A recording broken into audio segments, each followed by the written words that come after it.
Guys, what's up? This is Bobby again with GrowthView, and today I'm here with Rich Summers. And Rich brings some incredible experience. He's an entrepreneur, an active investor, and he's the founder of Fortune Cribs. He's got the dope sign in the background, and he has a podcast called the Multifamily Takeoff. He has a wealth of knowledge and info, but I'm going to let him give his background here, and then we'll dive in. What's going on, man? Bobby, thank you so much for having me on the show, man. I'm excited for this conversation today. Yes, yes. Well, let's start. Give everyone just a little background about your diverse background, and then we can go down the rabbit hole here. Yeah, sure. So I grew up middle class. My mom is a immigrant from Taiwan. Both of my parents know the value of working hard and saving your money. I have a background in sales. As I was going to college, I started selling cell phones. That was my first sales job. Loved it. That was my first experience, like talking to others and actually having a little bit of control of how much I made. Did good at that, and went on to sell cars and used cars, new cars for Nissan out here in San Diego. And I love that. And I thought, man, when I get done with college, I want to sell commercial real estate. And so I graduated, it's 2008. I interviewed with a couple brokerages, commercial brokerages, CB Richard Ellis and Grubb and Ellis, who's not around at this time. But they were like, man, we love your hustle. We think you do great, but we're pulling these internship positions because the economy is coming down and this is not a good time to get into real estate. So I found myself, it's 2008, not a lot of job opportunity out there. I'm working on a car lot trying to figure out what I'm going to do with my life. And I backed into a government job as an air traffic controller. And I didn't know a whole lot about it, but thought, man, this is a government job. They're going to give me a paycheck, bonuses, and benefits and that sort of thing with the pension. So went out to Oklahoma City. Spent 6 years in LA and ended up doing an 11-year career as an air traffic controller. And along the way, I read the book Rich Dad, Poor Dad, and I remember real estate. And I thought, man, like, is this really my thing? Am I going to really just sit here and trade my time for money at this government job for the next, X amount of years? Or am I going to try to do something a little bit more rewarding for myself? And so I started reading books and listening to podcasts. I started going to networking events, anything I get my hands on that was real estate investing related, specifically apartment investing. That was really attracted me to real estate. And literally I became obsessed, man. I didn't do anything for like a 6-month period. All I did was study up, read, listen to podcasts. I would go to work, and then outside of work, that's all I did was study and network. And so I did at the time what most people in society say is too risky, but I cashed out my 401k. I leveraged a home equity line of credit against my primary residence here in San Diego, and I started buying some cash producing real estate. First deal was 11 unit value add property in Cincinnati. And shortly after that, I partnered with two guys that I worked with at the air traffic control place who are actually my partners today. And we bought a 32 unit building in Indianapolis, value add, 1960s construction. And actually, we just went full cycle on that deal. We just sold it a few months ago, so that was pretty cool. But after that, started a podcast, interviewing high level apartment investors and operators, and learn how to raise money. And took down a couple larger syndications. 150 units, the Arbors out in Greensboro, North Carolina, and 145 unit property, Timber Creek Apartments, also in Greensboro, North Carolina. Cap rates started to compress, yields started to compress a little bit. And along the way, I was picking up some short-term rentals out here in San Diego that had just been crushing it. Even during the pandemic, these calendars stayed full, these properties stayed cash flowing, didn't give me a lot of headaches. And so I thought, man, I need to do some more of these. And so this year decided to launch a short-term rental turnkey business where we basically help clients buy short-term rentals in select markets that are around the country. Our team will identify these properties, we'll negotiate them, we'll help the clients get lending, we'll help them acquire them.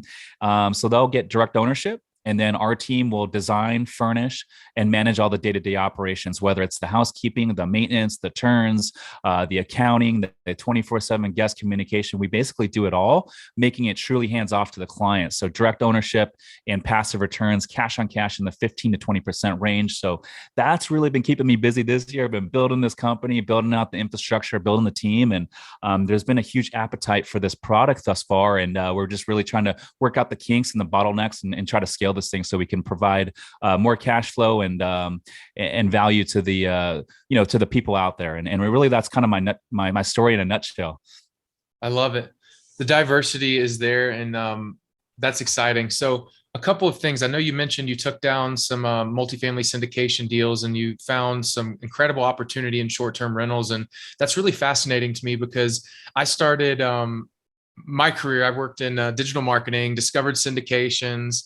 Beforehand, did some single family, had the headaches, went Mhm. into syndications, but I'm learning a lot more now personally about Airbnb. And I don't want to Mhm. necessarily be an active investor. I would love to like allocate capital with someone like you who can help me hit returns. But tell me how the short-term rental game has been evolving. I know there's a lot of remote work going on. People don't want to go back into the office. Like, what's the type of renter, and has it changed, or like what shifts are going on in short term? Like, dig into that a little bit for us. For sure. So there's been a lot of big shifts. The major one is the demographics due to the pandemic. I've heard different figures thrown out.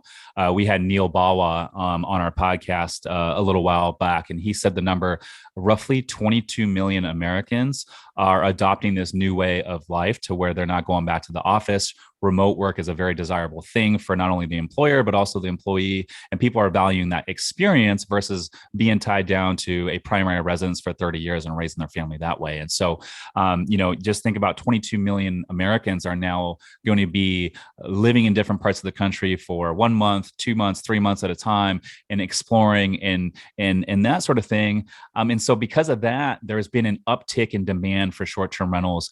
Brian Chesney, the CEO of Airbnb, said recently, he said people are no longer staying in Airbnbs, they're living in Airbnbs. And it's really true.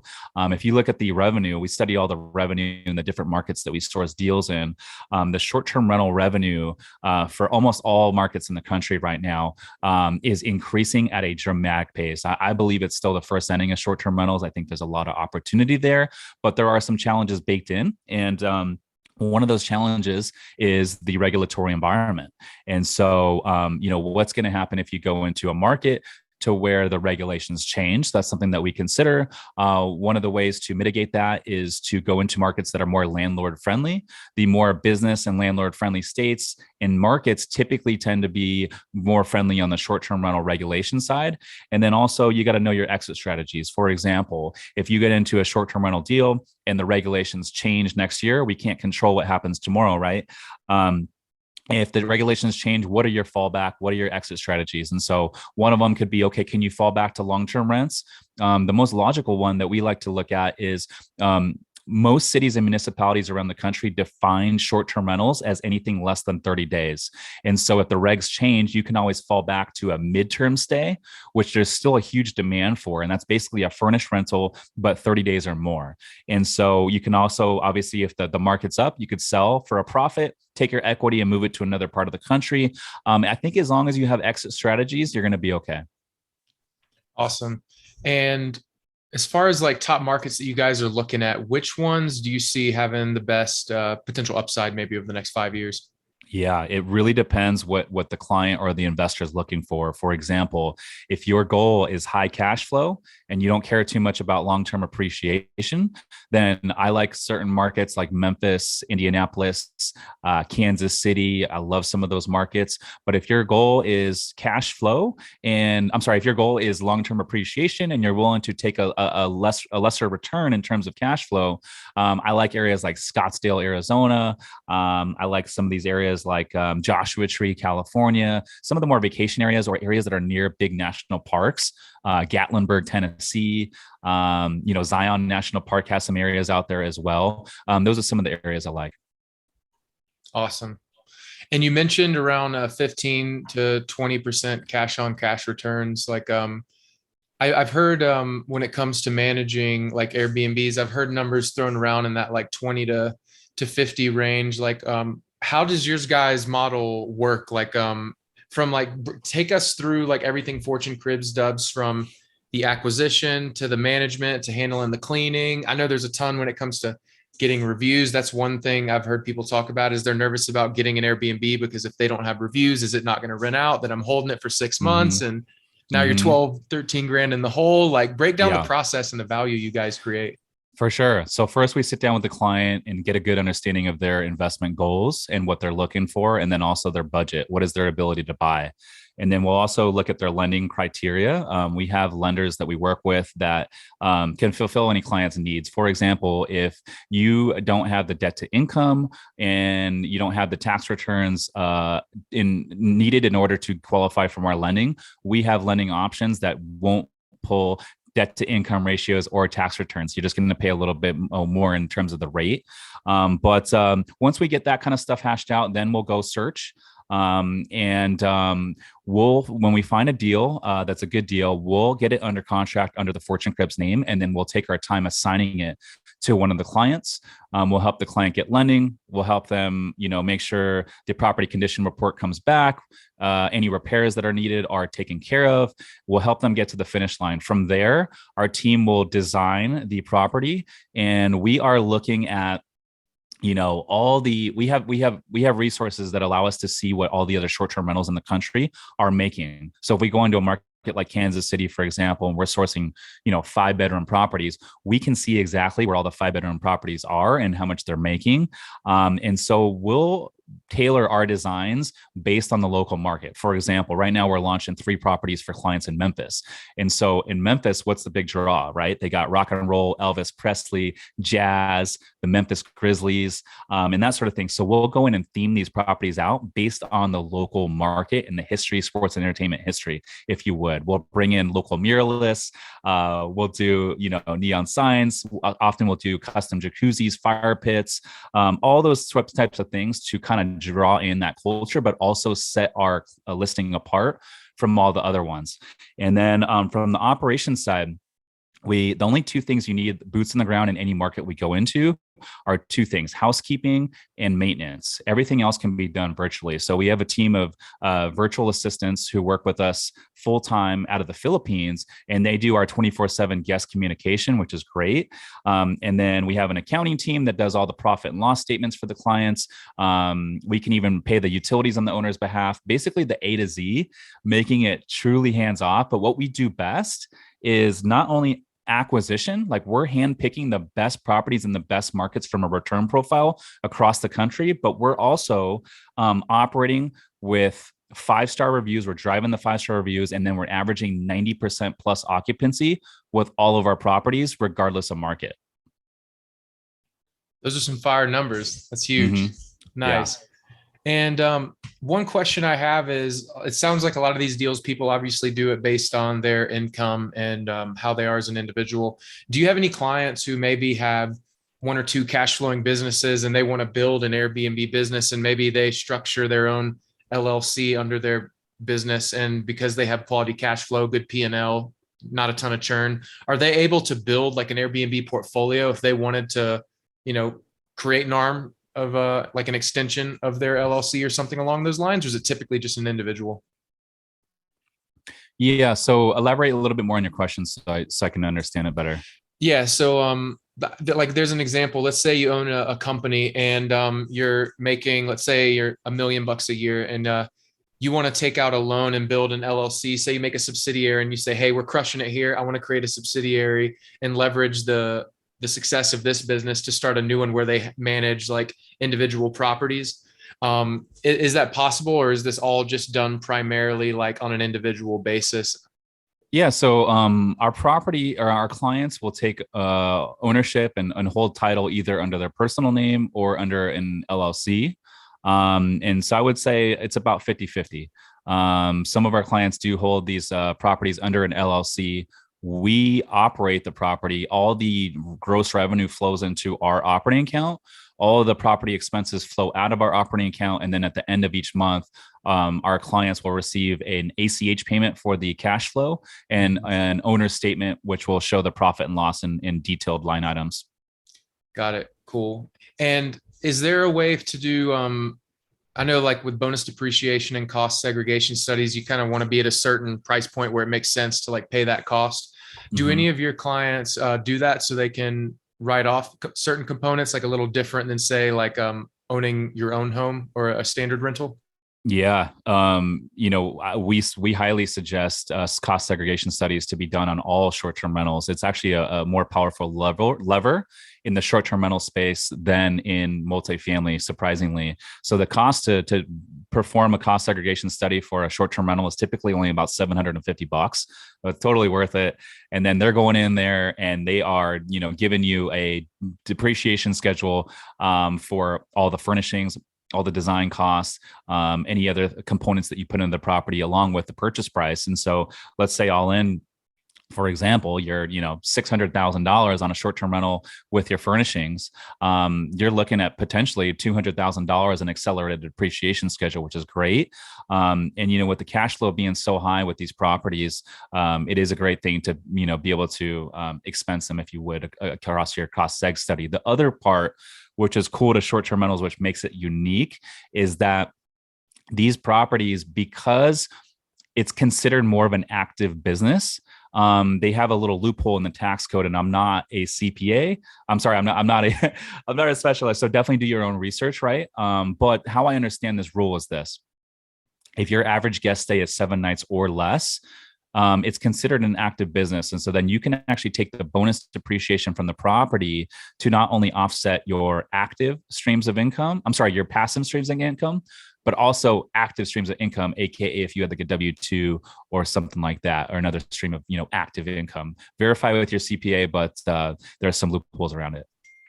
That's awesome. So much opportunity there. Mm-hmm. Well, tell me a little bit about where you feel there's a sweet spot for people, because I know I was a big fan of Bigger Pockets a few years ago. I would religiously just listen and study every day, like a lot of people do.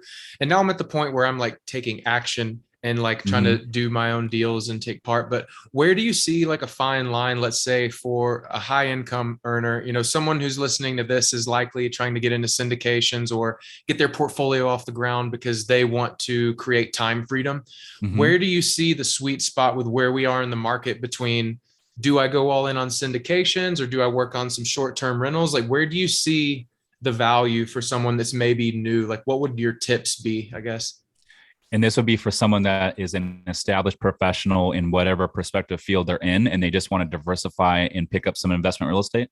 Yeah, high net worth earners say like that 200K yearly, but and they say, hey, I have 100, and they value their time. 200 grand. Yeah, I want to value my time. Like, where do you see the sweet spot over the next few years? Yeah.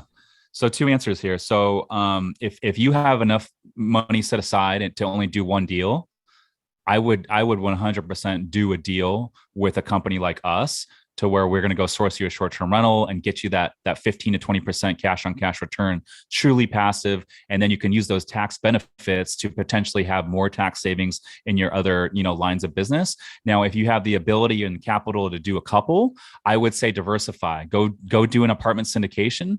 If you're going to do an apartment syndication as a limited partner right now, make sure you're partnering with the right operator that has a proven track record, and how to, at least baseline qualify a deal, and then go do a short-term rental deal as well. So you get a little bit of blend of both, right? A little cash flow blended with some equity growth on the backside. That's great. And someone who's doing their first deal in the short-term rental space, like if you're buying a vacation rental for yourself, typically it needs to be something like 20% down. It needs to be minimum like 50 or 100 miles away from you, like quote unquote, is what I was told when I had my first one. But when it comes to you're doing an Airbnb, what are you seeing the typical percent down people are putting? Is it in that 20% range, or is it lower and it's still providing the returns you're talking about? Yeah. So the easiest and cheapest way to get financing with the smallest cash outlay is going to be your 10% down second home loan. And that's going to be a Fannie Freddie residential conforming product. It just needs to be, I think, greater than 60 or 65 miles from your primary residence. And the loan amount the purchase price cannot exceed $700,000. And then that's a great loan product because there's no stipulations against renting it out as a short-term rental. You just can't rent it out as a long-term rental. And then if a client cannot qualify for that product, or maybe they have already done one and they're looking to do a second, then they're looking at 15 to 20% down. Awesome. Good deal. Now, when it comes to mindset and doing this stuff, I'd love to hear kind of a little bit of the challenges some of your typical investors face, like the things they have to overcome. Like, what are the hurdles someone getting into short-term rentals typically has to work through before they really feel like they've made it or they're taken off in a successful way? Yeah. I would say, like, for our clients, they really don't have to worry about anything because we take care of all of that. But if you want to be an active short-term rental operator, there's a bunch of things that you need to learn. I mean, one of them is being able to qualify different markets based on seasonality, regulation, revenue growth, supply, demand, and then also on the property level, what does the neighborhood look like? How are you going to qualify the neighborhood, right? You need to look at median household income, crime, school, unemployment rate, population growth, and the 135. Like, we look at all that sort of stuff, right? And then once you find the right deal, you need to know how to get it sized up. What's going to be the best debt that you're going to secure, and then how are you going to source, furnishing, design work? How are you going to furnish it? There's a lot that goes into launching these properties. It's not just the design of furnishing, it's setting up maintenance, setting up housekeeping, getting the utilities all set up, getting all the cleaning supplies, like who's going to clean these properties, who's going to restock the supplies, who's going to do the guest communication. And then you got to launch these listings, you got to take professional photos, get them out there on Airbnb, Verbo, and then you got to operate. You got to manage your calendar, pricing. You got to be constantly pushing on these pricing to keep the calendars full. And then you're going to have repairs, you're going to have guest issues and that sort of thing. It's all learnable for sure. It's just, how much time do you have? And if you do have a lot of time and it's something that you want to learn how to get into, there's a lot of books out there. There's podcasts on it. But the best way to learn is by actually doing and taking action. Yeah. What percentage of yours guys investors have managed an Airbnb before and they say, I want this to be passive now? Or how many are brand new, know nothing, and they're just like giving it all to you guys and they say, all right, let's do this? Yeah, absolutely. So I would say the most popular arm thus far has been the turnkey model, to where our client is a busy professional in whatever prospective field they're in. They're like, hey, here's my money. I'm pre-approved. Just tell us what to buy. I don't want to be a part of it. Those are like our ideal clients. Those are most of them. We've yet to have a client that is doing active investing and wants to turn it over to us. But we have a lot of clients that are currently using other third-party companies, such as Vacasa, which they're not very good, by the way, for any of your listeners out there. We have a lot of clients that are coming from Vacasa saying, we're at 40% occupancy, bad review rating. They're just not making them a ton of money, and they're interested in coming over and using our services. And when we'll actually look into these properties, and some of the reviews that come back, we're like, holy cow, like, I can't believe they've scaled their company that large with the quality of service that they're providing. So I would say those are the main ones. Got it. Okay. Now I know it sounds like you told me a little before the call. You've shifted from syndications. Now there's a lot of upside and value in short-term rentals, but boutique, like hotels and motels, you've kind of had your attention drawn there. Where are you seeing the market on that front and the upside? Like, tell us about that new venture. Yeah, 100%, man. So, I think there's a huge opportunity right now in the boutique hotel space. The reason being is because these assets are typically too small for the more institutional players to want to get into.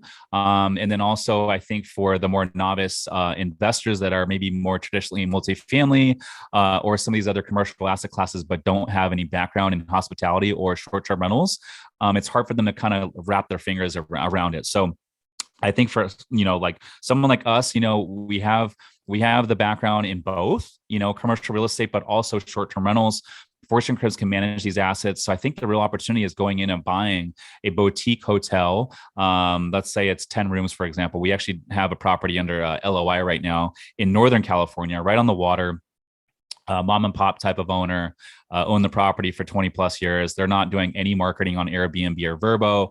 They're not doing any social media marketing. They literally just have an old website that's like 20 years old, and they're just relying on like old school, bookings. And so we have an opportunity to go in there, renovate the entire property, reopen it, and actually run all 10 of these rooms as Airbnb, Verbo, short-term rentals free of staff, right? So now we're reducing our expenses. And then by marketing on Airbnb and Verbo, and also social media, we're now able to maybe 4 or 5x our top line revenue. We're decreasing our expenses, and then we're forcing our appreciation in that way. And because it's a commercially zoned property, we don't ever have to worry about the change in regulations. We can short-term rental all day, all night, and we don't have to worry about that sort of thing. And then because it's a commercial property, we're also able to force our appreciation, refinance at the higher valuation, pull of our money out, and then rinse and repeat. Right on. That's one thing I love about commercial. When you get above 4 units, you start operating on net operating income. Like, how do you see the market shifting in the Airbnb space with that in particular? Because we do see people buying single families and making them rentals, but is boutique hotel, is that like the approach, or are there other ways people are kind of framing it where it's just like one hotel experience, is one website, book on there? Like, are you looking at maybe doing that at scale with like hotels that have 30, 40, 50, 100 units? Or are you sticking more to like the smaller, like 10, maybe like 30? Can you dig into like just the nuance of how you're viewing that entire market developing?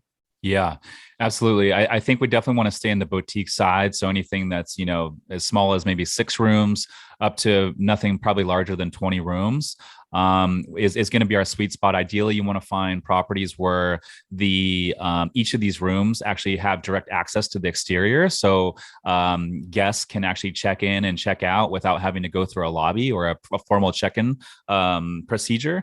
And then also, you want to buy these properties in good locations. So find areas where there's a lot of tourism year round, not a lot of seasonality. Things close to the water are great. And find the properties that are underperforming. Don't go buy boutique hotels that have already been turned around by operators like us. Awesome. That sounds good. Well, tell me about the future for Fortune Cribs. Like, how many employees are you at now? Like, what are you looking to do? Like, give us a kind of where you are now and where you're going to be in the next couple of years in the vision.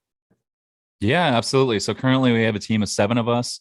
And we're trying to scale this company. Like right now, we have a target. We're just trying to get to $12 million in annual gross revenue generated by our client properties as quickly as possible. So I see us hitting that at the end of this year or Q1 of next year. From that point, we're going to reevaluate and see where we are. But I know we'll have the revenue in order to bring on the right resources needed in order to get us to the next step, whatever that might be.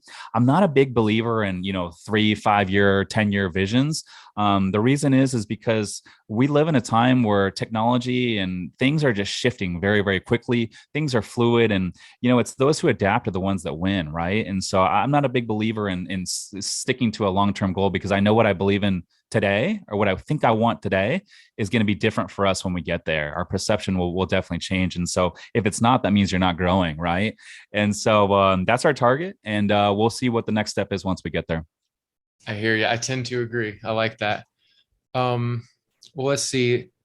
Now, Multifamily Takeoff and your podcast. What type of content are you focused on creating on there for the real estate space? Yeah, so we're traditionally apartment investing and apartment operators. However, we started bringing on some guys that are in the short-term rental space, hospitality, and we're actually in the process of rebranding the show to target a more broad range of real estate investors interested in all real estate investing and wealth versus just a niche in multifamily. It is cool doing the multifamily thing, but after 100 and some episodes in, it's like, okay, like the multifamily interviews start to get a little bit redundant. And so we don't want to bore our listeners to death either. And so we're starting to bring on a variety of guests now, if you would. Awesome. That sounds good. Now we can shift a little bit here into just what's going on in macro world and just rates and everything. Like, how do you see that impacting the short-term market? Like, what's your forecast with just what we know the Fed's trying to do over the next year? Where do I think interest rates are going? I think they're going to continue to go up in the short term. But I think come Q4 this year or Q1 of next year, we're going to see the Federal Reserve reverse course, and we'll start to see them trickle back down or at least taper off. The reason being is because rates are just not sustainable long term at this level. Spreads have come up with these lenders, and then also the crypto and stock market. It's interesting to watch that they've started to crumble, and so I don't know how many more rate hikes we can take before they're going to start to really crumble. Also, there's a midterm election to keep an eye out in November, and none of these officials that are in government want there to be a recession to occur on their watch. And if you study rates in America for the last 40 years, they've continued to trend downwards for the last 40 years, and I don't think that's going to change. Yeah, I agree. Right on. Well, what's the if you were to, as we start to conclude here, if there was one tip that you were to pass on to someone who's maybe hearing this for the first time and they're getting into short-term rentals, what's the big thing you would say? And let's say to like an active manager, someone who is trying to take it on themselves because they're that big conqueror, right? And they want to take it down. Like, what's the biggest thing you've learned that you'd pass along to them? Yeah, that's a good question. I would say be consistent and be patient. Don't buy the first thing out there that you think might be a good deal. Make sure you do your homework, understand the regulatory environment, and understand the market fundamentals. And then go really deep into like two or three markets and go through 100, 200 deals before you find the one that you actually pull the trigger on. Awesome. Well, that sounds good. Well, if people wanted to reach out to you online, connect further, what's the best place to get with you? And we'll share it Yeah. below in the notes. Yeah, I'm active on social media. You can find me on Instagram at Rich_Summers. That's SOMERS. You can find out more about Fortune Cribs at fortunecribs.com. And you can check out our podcast at the Multifamily Takeoff.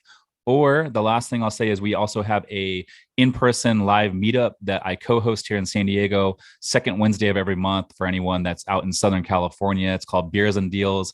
We're at a cool rooftop downtown San Diego, sunset bay views. It's amazing.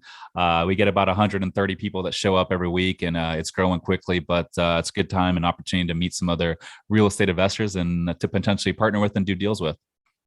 Well, great, Rich, man. We really appreciate you joining us today. Thank you again. Yeah, thank you so much, Bobby. It's been a pleasure.